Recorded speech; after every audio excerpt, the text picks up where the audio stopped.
Amerika Birləşmiş Ştatları hakimiyyəti Rusiyaya qarşı enerji və bank sektorlarına hədəf alan yeni iqtisadi sanksiyalar hazırlayır. Qərb nəşrləri yazır ki, sanksiyalar Gazprom və təbii resurslarla məşğul olan digər şirkətlərə yönəlib. Əsas məqsəd isə Prezident Trumpın Rusiya-Ukrayna müharibəsini dayandırmaq istiqamətində göstərdiyi səyləri dəstəkləmək üçün Rusiya hökumətinə iqtisadi təzyiq göstərməkdir. Təklif Birləşmiş Ştatlar Senatından gəlib. Ağ Evin təklif olunan təzyiq mexanizmlərini təsdiqləməyəcək isə hələlik məlum deyil. Ancaq gedişatda Rusiyaya təzyiqlərin həyata keçirilə biləcəyi istisna edilmir.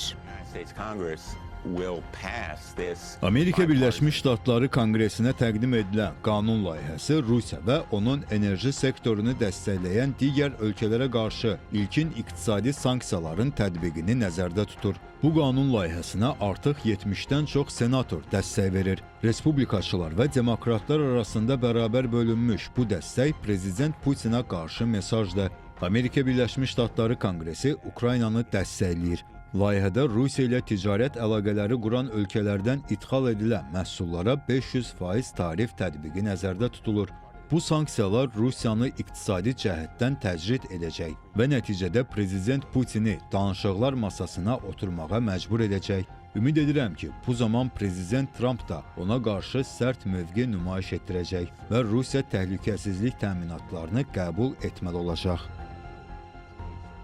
Birləşmiş Ştatlar Milli Təhlükəsizlik Şurasından bildirilib ki, Trump ilk gündən tam və hərtərəfli atəşkəsə nail olmaqda israrlı olduğunu aydın şəkildə bəyan edib. Nəşrlərin yazdıqlarına görə Birləşmiş Ştatlar rəsmiləri Trumpa Rusiyaya qarşı iqtisadi təzyiqləri gücləndirmək üçün bir neçə variant təqdim ediblər. Bu addım Rusiya prezidenti Vladimir Putinin Ukrayna müharibəsini dayandırmaqda tərəddüd etməsi ilə əsaslandırılıb. Analitiklər yaxın perspektiv üçün tədbirlər planının işə salınacağını real hesab etmirlər. Hələlik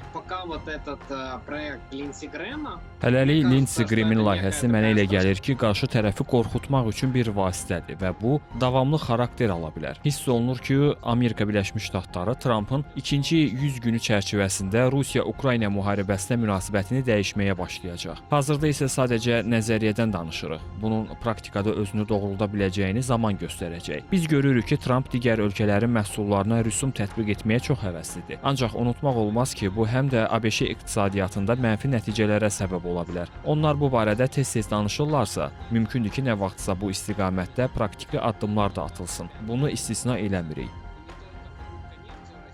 Qeyd edək ki, ilkin məlumata görə 70-dən çox senator Rusiyaya qarşı sarsıdıcı sanksiyalar haqqında qanun layihəsini dəstəkləyib. Layihədə Rusiyadan neft, qaz və ya uran ixal edən ölkələrə qarşı 500%lik gömrük rüsumları, eləcə də Rus uranını alan istənilən dövlətə qarşı sanksiyaların tətbiqi nəzərdə tutulur. Zeynəb Mirzəyeva, Real.